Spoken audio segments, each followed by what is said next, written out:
¿Cómo están? Acá transmitiendo en Amor por Orillar desde las sierras de Córdoba. Estoy en una estación de servicio porque en el monte había muy mala señal, así que nos van a acompañar unos sonidos ambiente. ¿Cómo están? Buenas tardes. Hoy vamos a compartir con Valeria Budvilowski. Ella también está en las sierras, en el monte, al aire libre. También me contaba que con algo de viento. Hola, ¿cómo están? Los invito a que toquen el corazoncito que está a la derecha, así le va avisando a otras personas que empezó el vivo para que se vayan uniendo. Hola, hola Nair, qué lindo, van llegando. Ahí ya se va a conectar Vale, que estaba ahí lista en el montecito para compartir esta hermosa tarde en Amor por Brillar. Gracias por los corazones. ¿Cómo están? Ahí está Vale, la voy a invitar a unirse. Ahí vamos. Hola, hola Vale. Qué aventura esta, de sierra a sierra, nos separa el Champaquí.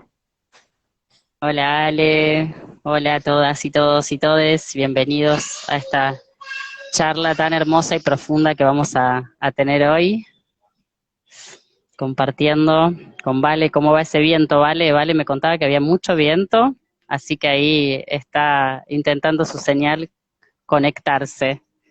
Yo mientras tanto voy a ir contándole a todos. ¿Se escucha bien? ¿Alguien me quiere confirmar que me escuchan bien? ¿Sí? Bueno, acá público que tengo cerca me dice que sí, que me escuchan bien, qué bueno.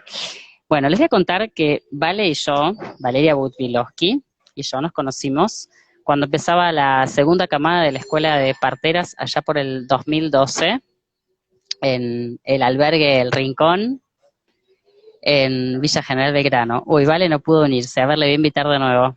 Ahí me avisa Instagram, se ve que el viento está haciendo de las suyas. Vamos a invitarla de nuevo. Vale, me dice que no me escucha.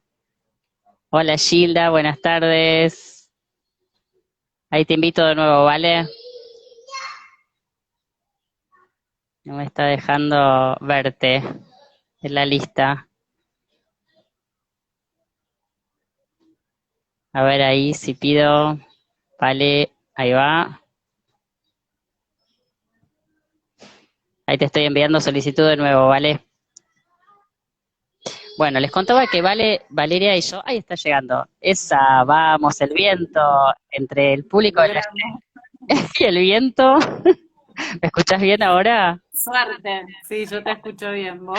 Bien, yo tengo, les cuento a todas, a todos y a todas que en la mesa al lado hay una familia re linda con un niño hermoso que está a los gritos feliz y me miraba y me saludaba y yo soy la señora antipática que no lo mira para que no me dé charla a los gritos. Tremendo. ¿Cómo estás? ¿Estás en tu Muy casa? bien.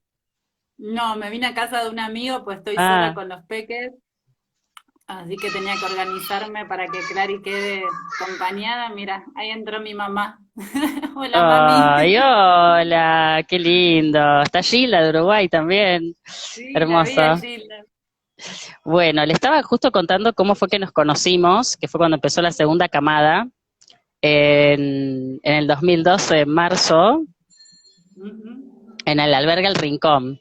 Y la primera imagen, el registro que yo tuve de vos, fue cuando propusiste organizar algo, creo, respecto a las comidas. Así como puse una voz muy firme y todo, y yo dije, ah, wow, vale, vamos. Y ahí fue como que tomé tu presencia, ¿no? Tu fuerza.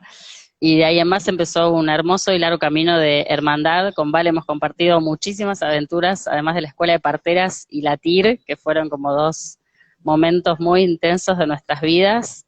Ujú. Y las maternidades, encuentros, reuniones, compromisos y vida. Así que hermoso poder encontrarnos ahora. Hace un montón que no conversamos así Mucho. para charlar de algo tan trascendental como los ciclos de la vida, muerte, vida. Así que bueno, yo Mm. la presento ahora formalmente a Valeria Budvilowski. Ella tiene muchas vidas en una vida. Esta última etapa de su vida Valeria está ocupándose de los umbrales, estudió tanatología y acompaña a las personas en su nacer al otro mundo de nuevo, y sigue ejerciendo su labor de acompañar a las familias en la gestación y los nacimientos. Así que su viaje es con los umbrales. Y contarte, Vale, que cuando parí a Serena y todo esto se despertó en mí hace 20 años, la primera imagen del primer documental que quería hacer se llamaba Nacer y morir en casa. Eso mueve mucho mi corazón y me conmueve recordarlo, porque siento que son como dos momentos claves donde tenemos que estar abrazados y amados, ¿no? En ese nacer para un lado y nacer para el otro. Así que, ¿qué otra cosa puede ser una partera que comprender ese umbral también? Así que bueno, me gustaría que vos también te presentes y cuentes quién sos, tu filiación, tu maternidad y este viaje. Esto es como un momento de, nada, de compartir el presente de la vida, lo que estás queriendo y sintiendo. Así que muchas gracias por estar en Amor por Brillar. Bueno, antes que nada, muchas gracias por la invitación. Para mí también es una alegría que nos reencontremos por acá, más allá de, bueno, nuestra historia y nuestras conexiones en otros planos.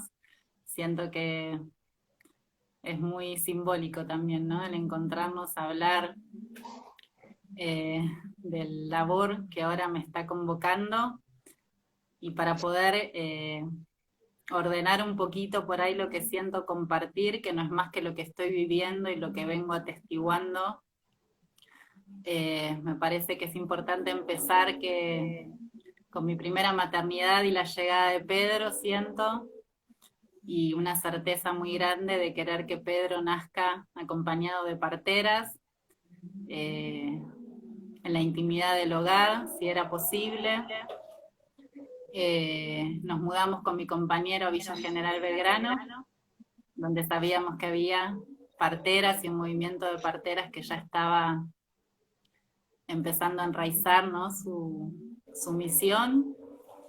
Y siento que con la llegada de Pedri y la forma en que Pedro llegó, el acompañamiento que tuve en ese momento de la red y de Silvi, mi comadre, en mí fue muy claro el recuerdo que se despertó en ese nacimiento, y también con la vivencia de querer que todas las mujeres y todas las familias tuvieran la oportunidad, no de parir en la casa, porque siento que el escenario para mí siempre estuvo muy claro que es un condimento, si bien siento que el mejor lugar para nacer es la casa. Hoy ya por ahí con algunos años más y habiendo roto o ablandado muchas rigideces, ¿no? Que al principio son necesarias para internalizar muchas cosas, sentí un llamado muy grande a que era una labor y una misión muy hermosa el de poder acompañar a las familias, ¿no? En ese proceso de sentirse autónomas en su gestación, en las decisiones a tomar, en poder aprender a acompañar, ¿no? A una gestación y a un parto, entendiendo la fisiología, entendiendo que la biología es soberana, ¿no? Cuando todo está en salud.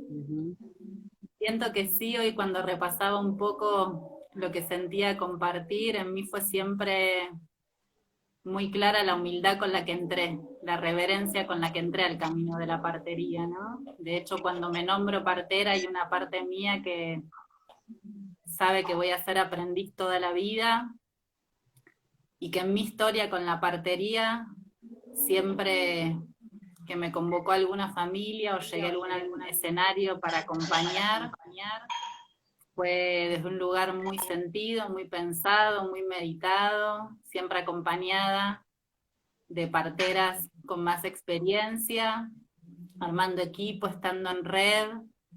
Y para mí eso es importante traerlo, ¿no? Porque hoy que estoy como más pegadita al otro umbral, acompañando el pasaje hacia la muerte, y a las familias y a los seres que están transitando ese lugar, siento la misma reverencia, ¿no? Siento la misma humildad de entender que somos función de algo más grande que pasa a través nuestro, que todo el trabajo está en la autoobservación y en entender muy bien, ¿no? En el lugar que estamos, que no es más que el de atestiguar, ¿no? Eh, con la llegada de Clara, que es mi segunda hija, que hoy tiene 4 años, llegó el llamado a la tanatología, al empezar a profundizar a través de un encuentro que tuvimos en esa experiencia en la escuela de parteras. Con él me trataba de acordar el nombre de esta mujer que Elena de vino la a hacer un aldea. trabajo con Elena. Para mí ese encuentro fue una semilla que Elena dejó sembrada en mí y siempre la honro y la agradezco y la tengo muy presente porque si bien siento que fue siempre una pregunta y estando más del lado de los nacimientos, acompañando gestaciones o en algún parto, ante una pérdida o ante una muerte, si bien en la escuela y con todas las experiencias que tuvimos, con todas las compañeras y con las maestras, y en el trabajo sobre todo personal, ¿no? De la propia biografía, siento que ahondamos y entramos y nos hicimos la pregunta. En mí siempre quedaba como vacío el modelo de acompañamiento, ¿no? Lo teníamos tan claro cuando nace un bebé, ¿no? El modelo de acompañamiento de esa mamá, de esa familia, en cuanto también a las intervenciones o las irrupciones que se podían dar dentro de una gestación o las situaciones a atender en un nacimiento, y ante la muerte para mí había algo que quedaba poco, ¿no? Quedaba como en una pregunta, quedaba principalmente en una búsqueda interna, y así fue como cuando llegó Clara, al año, poquito antes de que cumpliera un año, empecé a buscar a ver dónde podía hacer alguna experiencia para familiarizarme con el pasaje de la muerte. Ahí descubrí que existía la tanatología, que es una ciencia que estudia el proceso de morir, que profundiza sobre todo en el trabajo con la propia muerte, que para mí era algo también como un pendiente muy importante hacer, sintiendo la importancia de poder dejar un legado y de poder acompañar a, primero al entorno más cercano, ¿no? Uno piensa en los padres, piensa en la familia, piensa en los amigos y sobre todo en mis hijos, que seguramente iban a vivenciar a lo largo de su vida muchas pérdidas, las naturales y las esperables, ¿no? Que ocurren desde el momento en que nacemos y estamos en este plano. Y era muy inminente el saber que vamos hacia ese lugar y que así como nos preparamos, ¿no? Para un montón de cosas a lo largo de la vida y nos reconocemos como co-creadores de nuestra realidad y tenemos un sentido que es el motor que nos hace cada día reafirmar los caminos y reafirmar las búsquedas, sentí que era el momento de entrar en esa asignatura, que fue un proceso muy hermoso y muy profundo, de mucho meterse hacia adentro, de hacerse muchas preguntas, de muchas crisis, de muchos desarmes, sobre todo de ese salto, ¿no? Que uno da cuando entra en un lugar que no se esperaba, porque si a mí me decías que hoy iba a estar haciendo esto, si bien sentí que era una posibilidad, no lo contaba hace 10 años atrás, ¿no? Como... Mirá. Entonces, cuando hice, digamos, me metí con tanatología, me quedaba el espacio de prácticas un poco relegado porque como Clara era muy chiquita no podía viajar, tenía la intención de ir a hacer un voluntariado en Centroamérica, a unos hospicios que había allá, que me habían ofrecido, y me puse a buscar, ni lenta ni perezosa, a ver cómo podía hacer esas prácticas acá. Y encontré en Córdoba un hospice, que es una casa que presta cuidados de hospital, pero es un hogar, en donde la gente, sobre todo que está en situación de calle, con enfermedades progresivas, avanzadas, degenerativas y sobre todo en una fase terminal, son recibidas para acompañarlas en ese último proceso de su vida. El lugar tiene una impronta jesuita, con lo cual hay toda una matrix muy religiosa que acompaña. Queda en Córdoba, yo vivo Tras la Sierra, Y ahí enseguida, cuando se lo conté a Nico y escribí a la directora para pedirle ir a hacer las prácticas, me ofrecí como voluntaria y le conté un poco de dónde venía y cuál era mi intención. Ella me preguntó por qué creía que yo podía entrar al hospicio, cuál era el motivo mío de búsqueda. Y la verdad que le dije que habiendo atestiguado el nacer y habiendo aprendido la importancia de que cuando llegamos, ¿no?, en esa vulnerabilidad, tanto de la mujer que va a parir, del hombre, ¿no?, que recibe a ese hijo o a esa hija, a esa familia que se hace, necesitamos ser amados, esperados, acompañados y contemplados. Sentía que en el momento de la muerte era muy importante llevar esa impronta, que hacía ese permiso, pedía ese permiso, ¿no?, con mucho respeto y con mucha humildad, y enseguida me abrieron las puertas. Fue muy generosa la directora del lugar y me preguntó en qué área me gustaría estar, y enseguida yo sentí que quería estar con las enfermeras, porque había algo ya de mi práctica y de mi labor que me daba, siento yo, como ese soporte interno, sin saber con lo que me iba a encontrar. Y la verdad que fueron muy fuertes las primeras prácticas, porque yo viajaba hasta que empiece la pandemia, ¿no?, estos últimos años, 2 veces a la semana, semana de por medio. Wow. Generalmente estos voluntariados no tienen una carga más de 4 horas, por lo que insume estar ahí adentro. Y yo hablé con la directora, y como viajaba de larga distancia y venía desde Nono a Córdoba, ¿no?, y era muy bien recibida, hacía 2 días completos de casi unas 10 horas adentro del hospice. Wow. Y las primeras prácticas con las enfermeras fueron para mí el despertar, siento, una memoria divina, ¿no? Lo digo así porque es como me sale, donde me encontré haciendo las tareas de higiene, ¿no?, bañando a la gente, cambiándola, curando heridas, asistiendo a las enfermeras en esa labor. Y más allá de que fueron vivencias muy fuertes, porque uno se encuentra, ¿no?, con que no vio nunca, sobre todo con el viaje, ¿no?, de lo que es el cuerpo físico a través de una enfermedad. Había algo interno en mí donde eso lo había hecho muchas veces, ¿no?, donde realmente no sentía internamente nada en relación a eso que estaba atestiguando, nada que me movilizara o me quisiera hacer estar en otro lugar. Así que esas prácticas empezaron desde ahí. Tenía una mañana de ronda con las enfermeras, visitando, allá les llaman patroncitos a las personas que llegan, y haciendo esa ronda por mañana de higiene, de baño, de curación, y por la tarde era de cuidadora, en donde el estar era simplemente estar al servicio de lo que se necesitaba, ¿no? Y muchas veces, como gente que no tenía familia, uno hace un poco el rol de la visita, a veces es estar a la escucha, a veces es estar en oración, ¿no? Sos sabe, yo... A esta comprensión. Ah, y volviste, vale, bien.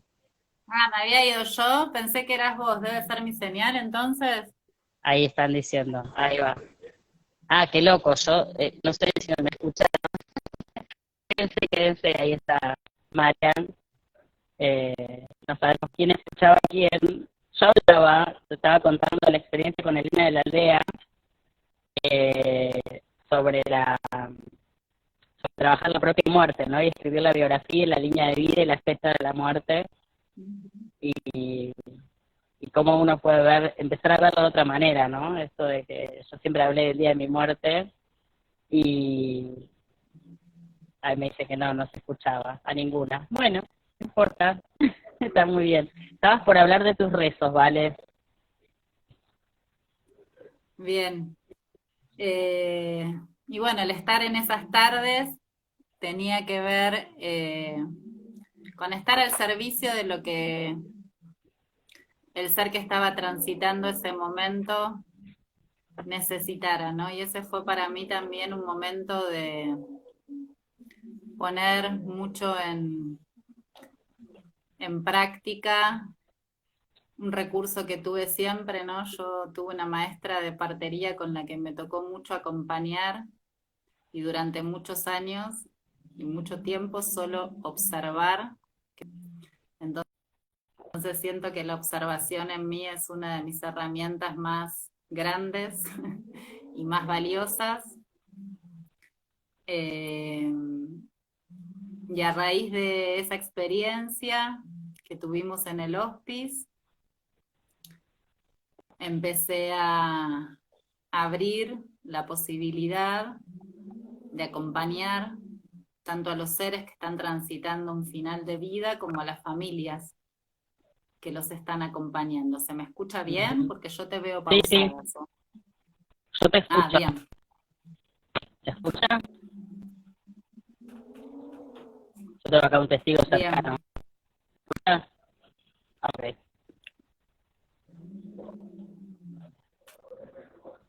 Estoy pixelada, pero se escucha. Bien, bien.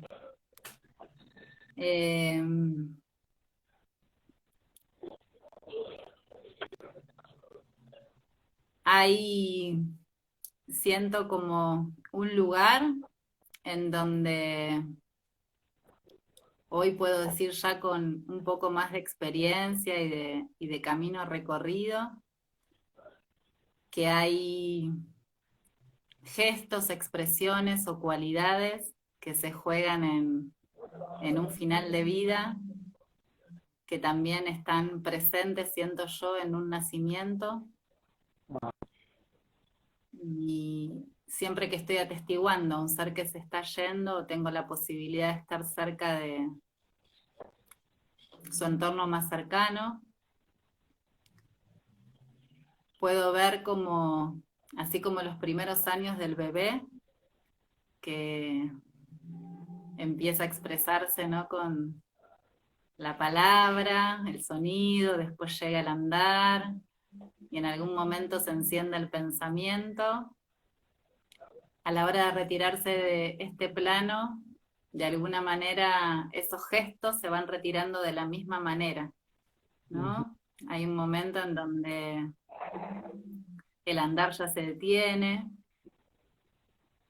la comunicación pasa a ser la justa y necesaria solo para expresar alguna necesidad o algún pedido muy concreto, y hay un mensaje que es mucho más sutil o que tiene que ver mucho más con un mensaje no verbal, una comunicación no verbal, y el pensar es lo último que se retira, ¿no? Muchas veces. El trabajo, ¿no?, que hacen los seres que se están yendo, en donde el salto es muy hacia adentro, ¿no? El realmente poder contactar con ese momento, hacer la toma de conciencia cuando están en esa posibilidad de el cierre que están haciendo en esta vida o en este plano, el poder hacer de alguna manera, ¿no?, como un orden interno me viene, ¿no?, en esta geografía propia que somos cada una y cada uno. Sí. Y después hay una parte que es absolutamente, siento yo, intangible, ¿no?, que tiene que ver más con la asistencia que hay en otros planos, y no lo digo desde un lugar etérico, y sí también, ¿no?, pero realmente entender que el aura del morir, al igual que el aura del nacer, siento, está perfectamente organizada, ¿no?, y es perfecta, y que las formas de irse, al igual que las formas de llegar, son solo formas. Total. Y que cuando podemos estar atestiguando con conciencia y en presencia esos pasajes, me viene como que el amor, el poder expresarlo y el recibirlo, el poder perdonar y sentirse perdonado, el poder ejercer la autonomía hasta último momento, ya sea en gestos muy chiquitos o en algunos un poco más grandes. qué importante, ¿vale? son... Que traes de la autonomía, ¿no? Y porque en Mm, este sentido que parto esto de el misterio, digamos, yo hasta ahora, mi vida siempre empieza a tránsito por los animales, sé que voy a acompañar a las personas a morir porque es un camino que elegí hace muchos años, no llegó el momento, entonces mi acompañar nacimiento con los animales, acompañar a morir a mis animales, así en brazos también, y siempre pienso esto que es del pensar, ¿no? En las personas hay algo de otra forma, de la necesidad de pensar antes de irse, que es un misterio para quienes estamos de este lado. Eh, Así te noto. A ver si el,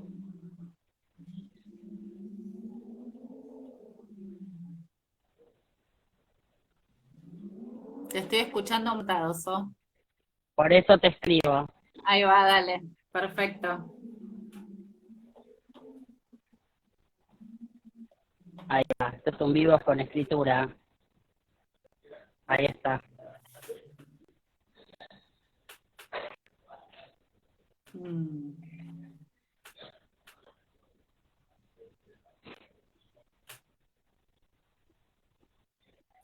Sí, siento que la rendición ante el misterio en este umbral específicamente, que es el de la muerte, para mí es como el portal de entrada, cuando me toca ir a atestiguar ese pasaje o me toca estar muy cerquita de alguien que está acompañando, ¿no? Ese momento en donde realmente todo lo que yo sé o todo lo que yo puedo ahondar o investigar o aprender, ¿no? Como desde un lugar más intelectual, desde la búsqueda del conocimiento, desde incluso experiencias, ¿no? Propias de trabajos en donde podemos vivenciar, ¿no? A veces la propia muerte. Para mí el portal de entrada a ese lugar es la rendición frente a ese misterio, ¿no? En donde todo lo que yo sé, lo que yo creo, lo que yo habilito dentro de mis posibilidades y de mis creencias queda absolutamente atrás, ¿no? Como así cuando vamos a un nacimiento, ¿no? Que nos encomendamos y sabemos que vamos asistidas y conocemos cuáles son nuestros límites, ¿no? De accionar y sabemos hasta dónde sí, hasta dónde no, y entendemos que la intervención son gestos y donde pasa del gesto realmente es porque hay algo, ¿no? Como es adentro es afuera, digo siempre yo, que está expresando un lugar al que no llegamos, o por lo menos no yo, en la partera que hoy soy, tal vez otras con más experiencia, sí, con más recorrido y más recursos, ¿no? Porque también tiene que ver eso, ¿no? Con los recursos. En el acto de acompañar una transición de final de vida, todo eso se desarma, ¿no? Mi sensación es que sos un ser atestiguando a otro ser en algo que inminentemente en algún momento me va a pasar, y en mí hay un ejercicio de poder ver en ese otro, si yo estuviera ahí, cuáles serían mis necesidades y al mismo tiempo soltarlas y ponerme realmente al servicio de lo que la situación expresa, y nunca son las mismas, ¿no? A veces uno entra en un escenario en donde irrumpe un final de vida y de repente ese ser está, ¿no? Como en sus últimos momentos y la familia, ¿no? Hecha una montaña de amor encima, tomando la mano, ¿no? Como expresando ese lenguaje más físico, y por ahí el gesto simplemente es pedirle a alguien que abra una ventana, que otro vaya a buscar un vasito de agua, ¿no? Darle espacio al que se está yendo para también poder soltar, ¿no? Que esto me parece que es muy importante de comprender, que cuando alguien se está muriendo, al igual que como los que nos quedamos, Atendela, por favor. necesitamos hacer... ¿Cómo? No, no, no, no, ya está. Ah, que en el momento que se están yendo, ¿no? En el momento propio de la muerte, así como a los que estamos de este lado, necesitamos hacer, ¿no? Como ese acto de dar las gracias, ver realmente en los gestos lo que estamos reteniendo, porque no podemos correr el dolor que nos supone esa pérdida y que es natural y que es esperable. Ahí mi mirada siempre está puesta principalmente en el que se está yendo, ¿no? Cuando estoy en ese escenario, cuando estoy acompañando a la familia, por ahí a la distancia o en otro lugar, sigue estando puesta ahí, pero las herramientas y el trabajo pasan a través de la familia y eso incide directamente en el ser. Y entender que el acto de morir conlleva primero un trabajo muy grande, tanto en el plano físico, siento, como en el plano espiritual, que hay que soltar, ¿no? Y hay que realmente poder despedirse, desprenderse y entregarse a eso que no sabemos, por más que tengamos una creencia muy arraigada y por más que siento la fe en esos momentos, es como el motor muchas veces de lo que sostiene. Y pasa muchas veces que cuando las personas están muriendo, eligen morir en soledad, y digo soledad entre comillas porque siento que nadie muere solo, siento que hay una asistencia en el plano espiritual que es muy grande y las certezas llegan cuando uno está acompañando ese momento, porque te diría que la mayoría, cuando todavía tiene la posibilidad de hablar y de expresarse, siempre en algún momento ya cerquita de ese pasaje, nombran y hablan con seres que partieron antes, que generalmente son dentro de sus árboles los primeros que se fueron, ¿no? Si es una madre que perdió un hijo, está su hijo ahí; si es una madre que perdió una hermana, a su compañero de toda la vida, a su abuela, ¿no? Como en ese estado de delirse hay una expansión de conciencia. Siento que muchas veces las mujeres la percibimos a la hora de parir también, ¿no? O en alguna práctica, ya sea con una respiración holotrópica, una meditación, una ceremonia con plantas sagradas, ¿no? Lo que nos muestra eso es que esa conciencia está disponible, siento yo, permanentemente, y que en esos momentos se hace visible.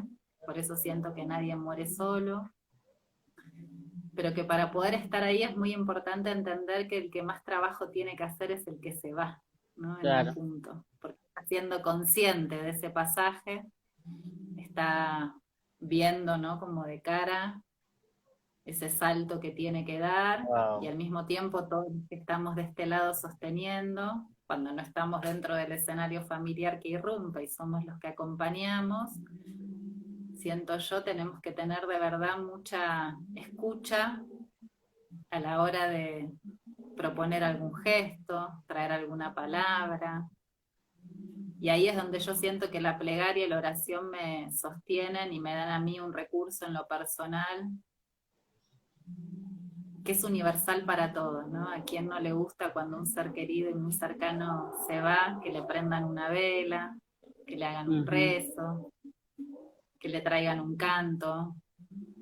Y de esa manera, siento yo, se van sembrando como pequeños legados, y eso es lo que más me gusta también de esta tarea, en donde colectivamente podemos ir creando un modelo, ¿no? De acompañamiento que después cada familia, dependiendo de su particularidad, de sus posibilidades y sobre todo de su historia de vida y de los recursos con los que llega, puede poner al servicio de esto, ¿no?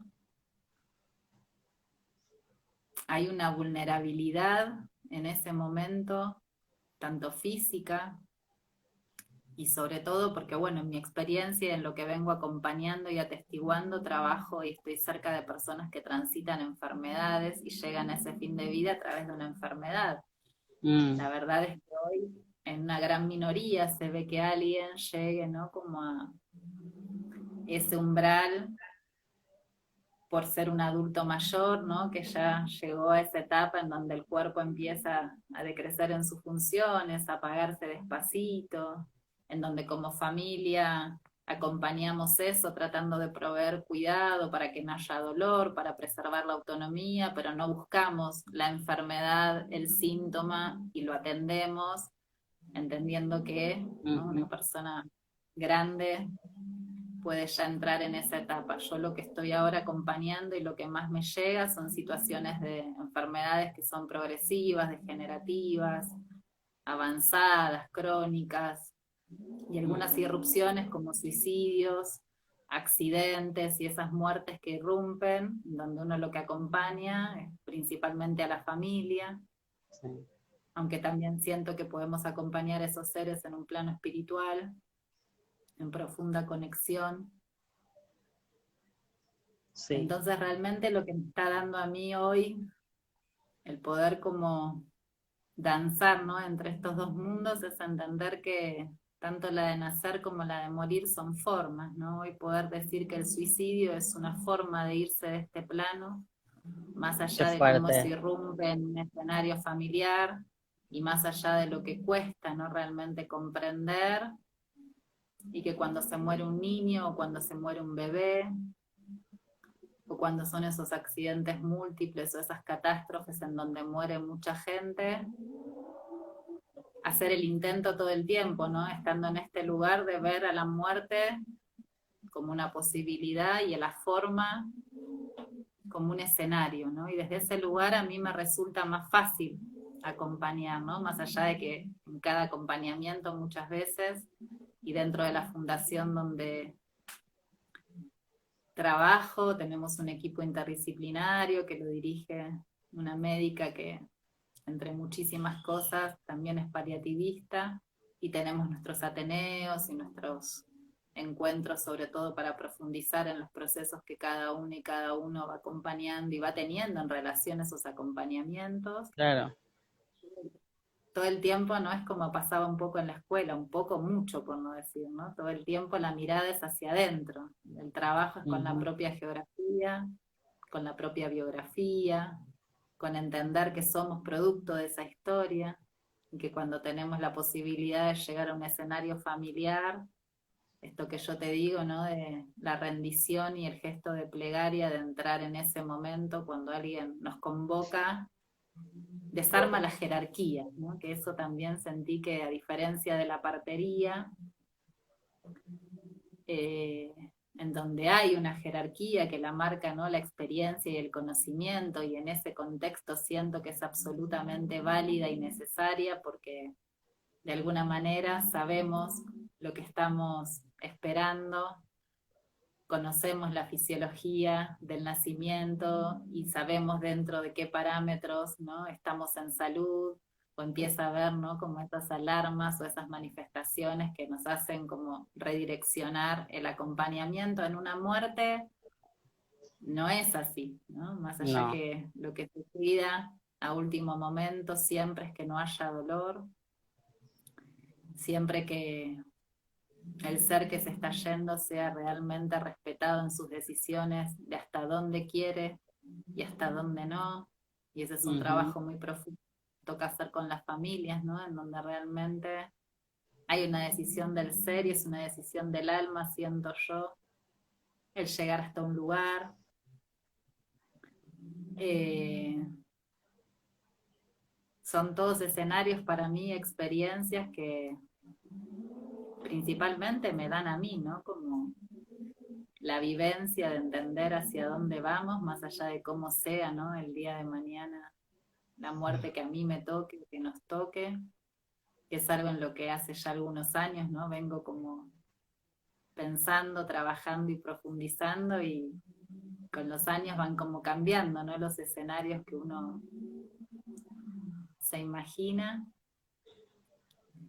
Yo siento que Y hay cuando algo que pienso en la, perdón, vale, en la muerte, en sí, la propia muerte, a mí me da mucha curiosidad y ganas de estar despierta, con despierta en el sentido de, de, de, de ese salto, ¿no? Del salto, así como no puedo recordar con conciencia mi nacimiento, me gustaría sí uh-huh, tener esa conciencia al irme, ¿no? Y vos traías esto de las diferentes maneras, a lo largo de la vida a muchas personas nos toca no acompañar en presencia a la muerte, pero sí situaciones de familia y amistades en diferentes etapas de las muertes, ¿no? Me tocó desde muy joven acompañar distintos momentos, partidas de niños, de amigos, pares, la adolescencia, y recuerdo la muerte de mi abuela, que es la única muerte que transcurre de esta manera que vos describiste tan hermosa de cómo es la llegada de un bebé y un niño y cómo eso transcurre a la vez. Mi abuela no tenía ninguna enfermedad, era una señora tampoco tan viejita, pero era una anciana, y se cansó. Extrañaba mucho a los que habían muerto, era la última de su clan, digamos, de su generación. Y entonces un día se acostó, no se levantó más, no tenía nada, nada literal, estaba perfecta físicamente, ¿no? Y ya no podía estar sola en su casa, había rotado entre las casas de todos nosotros, de las 3 hijos, y entonces los nietos las cuidábamos, yo la cuidé un tiempo, y después dejó de hablar, y después cerró los ojos. Yo la iba a cuidar a veces, porque estaba en una casa muy linda, a una cuadra lo de mi tía, entonces le daba de comer banana pisada, que era lo único que quería comer, ¿no? Entonces yo le daba la banana y le preguntaba, estaba cansada. Entonces un día le dije, dale, abuela, haceme, empecé algo con los ojos. Yo sabía igual que me estaba escuchando, tenía absoluta certeza de que ella me escuchaba. Entonces apretó, tenía los ojitos cerrados y los apretó un poquito, porque ya ni me apretaba la mano. Y le dije, estás cansada, ¿no? Ya te querés ir. Y eso así con los ojitos. Y yo recuerdo, porque todas las otras muertes fueron muy dramáticas, recuerdo mucha paz, por la certeza de que ella había tomado una decisión. Nunca se me ocurrió decirle, ay, no, abuela, que hoy pienso eso y digo, era muy chica, yo tenía 20 años, 22 años, y me sorprende hoy como a una adulta de 52, la lucidez de esa jovencita que aceptó con mucho amor la decisión de su abuela, ¿no? Como, bueno, ok, te cansaste de vivir, ya está, extrañas mucho a los que murieron, no es que no ame a los que estén vivos, ¿no? No tenía esa cosa así, la de abuela, quedate y nosotros, tus nietos, no nos querés, ¿no? Como, fue muy loco ese viaje con mi abuela para mí, no estuve cuando se fue el momento, pero sí ese tránsito donde era tan claro que ella ya tenía ganas de irse, que ¿por qué los íbamos a reclamar que se quedara, ¿no? Esto que a veces pasa que cuesta tanto soltar, pero se ve que ella tenía tanta decisión en su espíritu que no invitaba a exigirle quédate, ¿viste? Así como lo recuerdo con mucho amor, su muerte, ¿no? A pesar de que la extrañé y todo, pero fue tan dulce en su viaje que me dejó ese regalo para mí, ¿no? Esa partida. Hermoso, hermoso, Sí. ¿no? También qué importante, ¿no? Como esas primeras improntas que tenemos en relación a las vivencias. Esto que traes siento que es re rico. Es muy lindo como ir a ese lugar en donde, ¿cuál fue, no? La primera impronta o el primer registro que tenemos de nuestra propia muerte, porque ahí, en ese lugar que vos decís, ¿no? Con esta manera que tenés de comunicarlo y de compartirlo, es el lugar donde se siembra, ¿no? Esa semilla sobre la cual después empezamos a construir nuestra matriz, ¿no? Como psicológica, emocional, de Ujú. creencias. Y en eso también es muy hermoso ver a los niños, ¿no? Independientemente de Total. las edades. Yo ahora justo estoy atravesando una muerte muy cercana que fue hace justo una semana, se cumplen mañana 7 días que partió la mamá de mi compañero, Eli. Y ella tenía muy claro ya que no quería seguir viviendo y lo veníamos charlando a nuestra forma, un poco tragicómica y un poco siempre con un humor que la caracterizaba mucho. Y el viernes antes de irse, ella abrió los ojos, ¿no? Estaba en la terapia, que el hospital era, diría, su primera casa, porque fue una médica que trabajó durante toda su vida y de alguna manera irrumpió una forma que por varias circunstancias terminó entrando en una cirugía de la que había salido muy bien. Y en un momento que la fue a visitar el hermano de Nico, ella abrió los ojos y dijo, no paso de esta noche, avísenselo a todos, ¿no? Y cuando a mí me llega ese mensaje, sentí que sí, que era muy probable, porque también algo que sí pasa y es que la persona que se está por morir lo sabe, ¿no? Que lo Wow. exprese, que lo comunique, a quién o en qué momento es otra cosa, ¿no? Pero la persona que está por irse lo sabe porque ese viaje empieza mucho tiempo antes, no empieza cuando nos damos cuenta o cuando entran a veces en una agonía o cuando incluso se vive, ¿no? Unos días antes de la muerte hay como, si entrara, ¿no? Mi sensación es como que entra el último suspiro de vida, como para hacer la retirada, y personas que estaban así como muy ya en un borde, de golpe uno entra y las ve, ¿no? Con la piel, con un colágeno divino, y los ojos muy iluminados, con un poco de apetito, y hay un habla, y ahí a los días poquitos, ¿no? Se retiran, es algo que se ve mucho. Entonces cuando ella avisó esto, yo sentí que era una posibilidad y que era muy probable, ¿no? Que mi compañero no llegara. Y fue muy hermoso ver a los niños, ¿no? Más allá de lo que a una como mamá le moviliza, porque siempre que hay una muerte en un árbol moviliza a toda la familia, a cada uno con su edad, a Pedro con sus 10 años y a Clara con 4, aunque es para mí una mujer de 80 dentro de una niña de 4. Cómo cada uno fue encontrando los recursos, ¿no? Los recursos de ver por dónde, más allá del dolor y el llanto que irrumpió. Y ahí siento que es muy importante estar atentos a cómo acompañamos, ¿no? Esos primeros momentos en ese primer contacto con la muerte, ¿no? En donde por ahí desde nosotras, para no querer que sufran o para no querer que sientan algo que es inevitable y que es hermoso sentirlo también, y esto lo traigo a colación, porque cuando vos dijiste esto, me acordé de Pedro, que cuando avisaron, ¿no? Que Eli ya se había muerto, que fue por teléfono 10 minutos antes de que Nico salga a su encuentro, tenía un viaje muy largo, porque de Córdoba a Puerto Madryn son muchas horas. Pedro cuando irrumpió en su llanto decía, es muy raro esto, mamá, siento mucha tristeza, pero siento mucha paz, ¿no? Wow. Y yo lo miré y le dije, claro, Pedro, porque es así, porque uno puede sentirse triste y también puede sentir la paz por el que salió y ya tomó la decisión de que era hasta ahí.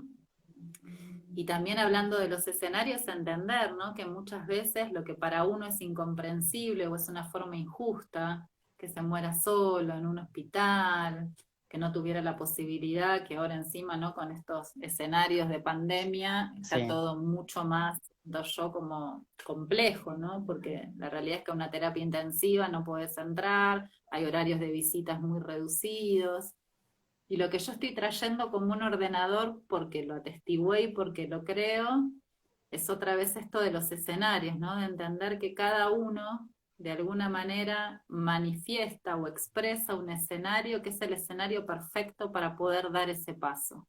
Total. A veces es mucho más difícil soltar, si tengo a mis 3 hijos, a los que no veo hace 2 años, y eso me conecta con que tampoco veo a mis nietos, y eso me conecta con que tengo un montón de pendientes a nivel vincular, y es mucho más difícil irse, ¿no? Y si la decisión del alma ya está tomada, y si realmente llegó el momento en donde esa obra de vida culmina y empieza otra, es un ordenador y es algo que a las familias, sobre todo, que acompañan, ¿no? A estos seres o viven esas irrupciones, les da como un puerto, ¿no? Más allá que al principio el dolor que irrumpe es directamente proporcional a la pérdida, siento, y cada uno no lo va elaborando como puede. Pero esto que trajiste es muy hermoso, ¿no? Cada vez que alguien se muere deja un legado. Total. Y ahí es donde yo sentí, ¿no? El llamado de decir, bueno, ya en materia de nacimientos siento que hay una matriz que está pulsando y que hay mucha gente y muchas mujeres y hombres y familias y asociaciones y agrupaciones que, y en relación a la muerte, que es algo tan inminente que ninguno ni ninguna es algo que no va a vivenciar, ¿no? Mejor hacerse la pregunta, siento, o al menos abrirse a la posibilidad que pueda ser de una manera amorosa, que pueda ser pacífica, poder como realmente, ¿no? Estar al servicio de ese ser que se va, independientemente de cuál es el dolor que me atraviesa, y después poder procesar y acompañar ese dolor, ¿no? Y para eso, bueno, siento que estamos los que acompañamos. Con esto, Vale, nos queda un ratito, que trajeras un poco que me parece súper importante, es el tema de esto, las infancias y la muerte, ¿no? Digamos, digamos, como mamá siempre atestigué para mis hijos la existencia de la muerte y lo hemos hablado. Este límite mío de cuándo yo me iba a morir surgió por una pregunta de Serenita cuando tenía 2 años, ¿cuándo te vas a morir, mamá? Y ella quería un número, entonces le tiré 104 para que quedara muy, muy, muy, muy lejos de la edad que tenía yo en ese momento, ¿no? Porque ella estaba con la muerte ahí dándole vueltas y cuándo se iba a morir la abuela. Pero siento que hay toda una construcción de tanto miedo y rechazo, incluso con la muerte de nuestras mascotas, que son nuestra familia. Yo he vivido experiencias muy fuertes con amigas cercanas de hacer desaparecer las mascotas y no explicar, ¿viste? Y yo volverme loca y decirle, pero ¿cómo que se la llevó un fantasma? ¿Qué pasó, no? Y cómo en el acompañar no solo a mis hijas, a mi hija y a mi hijo, pero sí esto que vos traías del sentido común y la simpleza de la infancia, de la niña, el niño, el niño en contacto con la muerte. Yo tengo una imagen así muy fuerte, siempre enterrábamos a los gatitos, los perritos, que yo siento que hacen un servicio tremendo de encuentro con la muerte, sobre todo para las niñas y los niños. Me acuerdo una escena de cómo era una gata que mi hija quería mucho, la estábamos enterrando y ellos se dan cuenta que estaba duro el cuerpo, ¿no? Entonces Serena me dice, ¿la puedo tocar? Sí, claro. Digo, va a estar duro y frío, no es el cuerpo calentito que tocaste siempre. Y la toca, ¿no? Y Boris, muy chiquitito atrás, dice, ¿la puedo tocar? Sí, te va a dar tal vez impresión, tócalo. Entonces el tocar, enterrar, lloramos, agradecer, y a los 10 minutos, ¿vamos a tener otro gatito? ¿No? Como desde el viaje de la vida continúa, me encontré con la muerte, me impresionó el cuerpo, pero es parte del viaje, ¿no? Cómo trabajar esto con los niños. Nos quedan unos minutitos y me gustaría que pudieras transmitir un mensaje, si tenés ganas, en relación a esto, ¿no? A la infancia y la muerte, ¿no? Como parte del viaje. Hay un ordenador, que a mí me colabora mucho, sobre todo cuando tengo que acompañar pérdidas en donde en el cuadro familiar, ¿no? Hay niños de diferentes edades, ¿no? Y niñas, y siento que por un lado es muy importante entender el momento evolutivo en el que están, Ujú. sobre todo por el lenguaje, ¿no? Como hasta los 4 años, diría 5, siento los niños y las niñas todavía tienen un ligue, ¿no? Como están ligados al concepto del todo, del infinito, ¿no? El concepto de finitud no llegan, por eso cuando atestiguan una muerte, que generalmente son de mascotas, las primeras que hacen estos servicios, ¿no? De los animales, de la familia, muchas veces necesitan desenterrar el cuerpo, te pregunta cómo comen y qué van a volver, ¿no? Están todavía como en un punto en donde no tienen ese concepto de finitud. No, Entonces, desde ahí, cuando tienen esas edades, que es muy importante poder distinguirlo, sobre todo porque ellos y ellas lo muestran, ¿no? Como si uno se toma esa pausa y esa respiración de no querer ir a amortiguar el dolor, el impacto y a refrenar algo que inevitablemente en algún momento de la vida vamos a tener que vivir, y que siento que esas primeras pérdidas también de alguna manera nos empiezan a moldear en relación a todas las pérdidas que vamos a tener a lo largo de la vida, ¿no? Porque también está bueno traer que a lo largo de la vida y en el cotidiano vivenciamos un montón de muertes y un mm, montón de pérdidas, ¿no? Son muy simbólicas y que al mismo tiempo tienen la misma disrupción y nos ponen en el mismo lugar que una muerte física, ¿no? nos están Entonces la quedando edad es 2 minutitos, Val. quedó corto. Sí, siempre Yo queda siento que corto. para decirlo así muy resumidamente, siente, podemos por ahí dejarlo para otro momento. Sí, Lo más importante es estar a la escucha realmente de qué es lo que el niño o la niña pregunta, y poder diferenciar qué es lo que necesito yo responder para calmar mi mm, dolor o mi angustia, y qué es lo que nos está mostrando el niño o la niña que tengo frente. Pues generalmente ellos y ellas muestran los recursos, los ponen al servicio, ¿no? Entonces a veces simplemente es espejar, ¿no? Como, ¿te duele? Ajá, ¿y qué sentís? ¿No? Como la pregunta que quede abierta, ¿no? Las respuestas total, más que nada. A eso me refiero, dar respuestas que queden abiertas, porque después va a quedar muy en la búsqueda de cada ser y en el sistema cultural y de creencias que construye esa total. familia en torno a ese tema. Entonces, dar preguntas abiertas siento que puede ser como un norte, así muy pequeñito. Qué hermoso esto, ¿no? Esto de poder escuchar. Vale, muchísimas gracias. Se nos acaba el tiempo. Te dejo abierta la invitación a venir a Escuela Abierta, que tenemos mucho más tiempo y diálogo con las personas que participan para Dale, hablar sobre la ahí muerte en en la Blanco vida. Madre. Sí, Dale, te mando un abrazo enorme, te encantada. quiero muchísimo y hermoso encontrarnos a hablar de los umbrales y todo lo que estás Hermoso. atestiguando, que es tan, tan importante para poner amor en ese otro viaje. eterno. Gracias. También te amamos a todos, a todas y a todos. Gracias por estar acá. Un beso enorme. Y gracias a la conexión que nos dejó. Chau, Val. Un placer. Besos a Pedrito y a Carita y a Nico. Chau, chau. Gracias, igualmente para Cera y Boris. Gracias.